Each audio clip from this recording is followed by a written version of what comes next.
అమ్మలందరూ ఇలాగే ఉంటారా? లేకపోతే మా అమ్మ మాత్రమే ఇలా ఉంటుందో ఒకసారి నాకు కామెంట్ చేయండి. అసలు యాక్చువల్‌గా ఏమైందంటే మేము కొత్తిల్లు తీసుకున్నాము. గృహప్రవేశం చేసుకున్నామండి. నేను ఆల్రెడీ లాంగ్ వీడియో పోస్ట్ చేశాను కదా! సో, మేము గృహప్రవేశం చేసుకున్న తర్వాత మాకు కొంచెం వర్షం పడింది మా ఏరియాలో. అయితే ఇంటి ముందటేసిన ముగ్గంతా పోయిందండి. ఇక మళ్ళీ మా మమ్మీ కిందకొచ్చి మళ్ళీ ఇలా బియ్యపిండితోటి ముగ్గు పెడుతూ పసుపు, కుంకుమ కూడా పెడుతున్నారండి.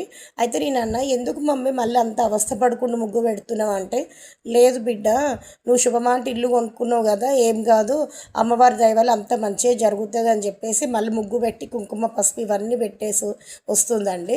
మా మమ్మీకి మోకాల నొప్పులు చాలా ఎక్కువ ఉంటాయి అన్నమాట. ఒక్కొక్కసారి సరిగ్గా నడవడానికి కూడా రాదు. సో, ఇక ఏమన్నదంటే, నా కోసం ఇవన్నీ చేస్తుంది అని చెప్పి అన్నారనమాట. చూడండి, అస్సలు చేతగా మా మమ్మీకి మోకాల నొప్పులు బాగుంటాయి. అయినా సరే నా కోసం అని చెప్పి నా ఇంటి ముందట ముగ్గు వేసి మరీ వచ్చారు.